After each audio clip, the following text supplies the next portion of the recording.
You know what I despise about criminals? They never know when to stop. But as far as this series goes, I'm glad they don't. After pulling off a massive heist in the first game, everyone's favorite thief, Nathan Drake, is back at it again in Uncharted: Among Thieves.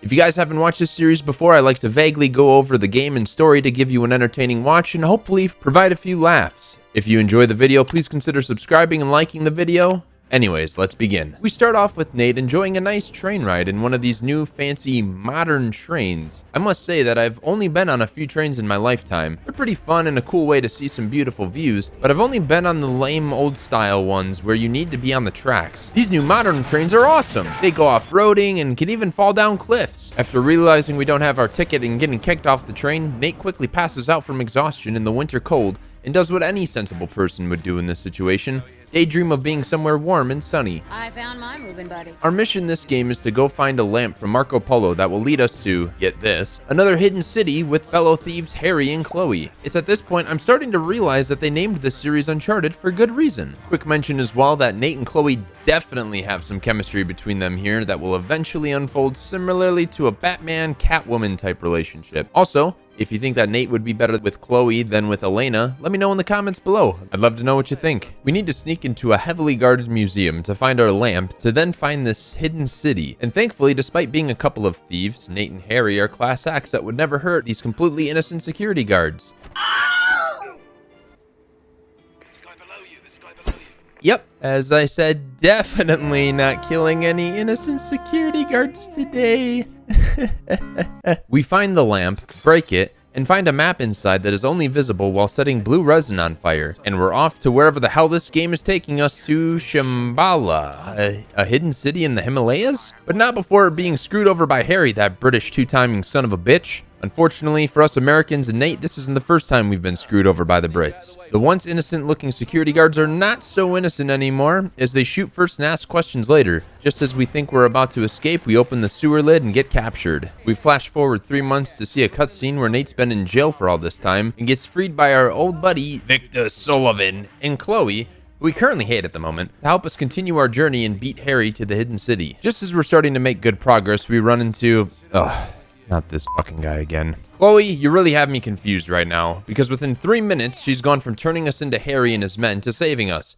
Why must you play with my heart, Chloe? Why? We end up in Nepal, and while I won't judge the city we're in for being in flames and shambles, I will say that they clearly have taken American driving lessons, because holy shit, they almost got me killed. Now, while they may not be the best car drivers, they sure as hell can pilot a helicopter no problem. They shoot down one of the buildings that we're in, and Nate decides he's not having any of that, so he blows up the helo with a good old-fashioned grenade launcher. As we begin to escape the city, we run into this cameraman just begging for a beatdown, and his girl... Oh, shit. Is this going to be awkward? Hey, Elena, how's it going?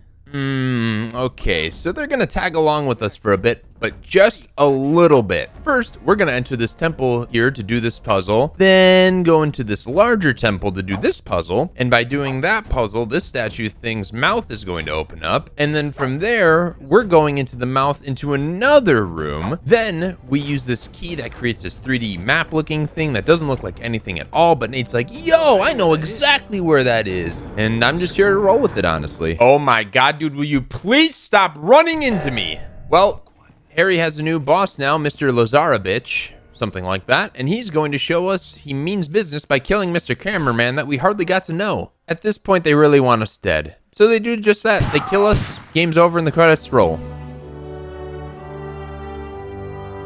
Did I trick you guys? No? Okay, well, anyways, what's the sensible thing to do when you want to kill someone in a movie when you're the bad guy? Yeah, just simply leave and have like 2 people try to kill you. So thanks to the power of Stormtrooper aim, we escape and have an important train to catch. So after our recent terrifying experience on the train, we decide to go on the top of it to confront Lazarevich, and oh that was close. Sorry, I was saying we need to get to the front so that we can kill Lazarevich.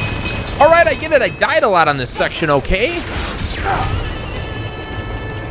God dang it. Well, after finally beating this section with 0 deaths at all, we run into Chloe again. Have quick drama with her, run into this f***ing guy again. He shoots us, we escape somehow yet again, we blow up half the train. The half that we're on flies off the rails and hangs over a cliff, and hey, we're exactly where we started this game. This is the beginning of the movie. We wake up to a mysterious village in the Himalayas, and Elena is here with a random old man that once tried to search for the hidden city of Shambhala as well. He wants us to go on some expedition thing, so we'll just do that for the sake of the story. This next little bit's a blur, so I'll describe it like this. We set out on an expedition with Tenzin, who doesn't speak a word of English. There's roughly 10 to 15 jokes Nate makes to himself because of the language barrier. We face this really creepy looking thing. Said creepy thing kills me and bends me like a folding chair. We do some platforming, find out that the old man was a Nazi that killed his own men that were turning into these creatures, and before we can talk to him, the city becomes under attack by Lazaradich's men. We hop into a Jeep, and hopefully before you guys realize that this line is just filler to show off how fun it is using this mounted turret to destroy the vehicles in this convoy.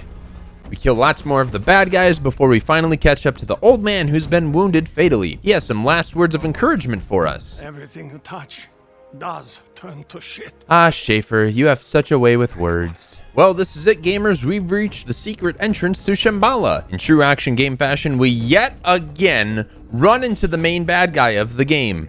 I know I haven't really told you much about him yet, but if you were to dislike him for any reason, here it is. Genghis Khan, Hitler, Stalin, Pol Pot, they were all great men. I really wish I was taking this line out of context, but I'm not, so yep, this guy. With us finally finding Shambhala Lazarovich, oh, that's how you pronounce his name, finally decides it's a good time to kill us once and for all. Before he can do that, though, we were miraculously saved by the Blue Man Group. And let me tell you, these dudes are some dang tanks, and they do not like their home being invaded by some foreigners, and rightfully so. Also, Harry got attacked by Lazarovich and his men, and he's bleeding out, and I can't help but play this line that Harry told us earlier when he crossed us in the museum. You've been played. I didn't really like him, so let's just say he goes out with a bang.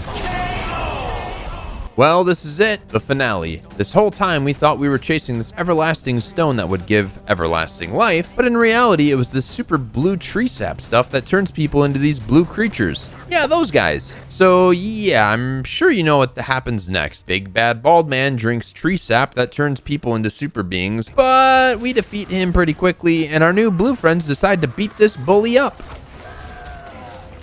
With Lazarovich dead, I'm happy to share some good news and some bad news with you guys. The good news is that Nate, Elena, and Chloe all live. We have a nice scene between Chloe and Nate where we confess our love for Elena. So sorry, friends at home rooting for Chloe and Nate to work out.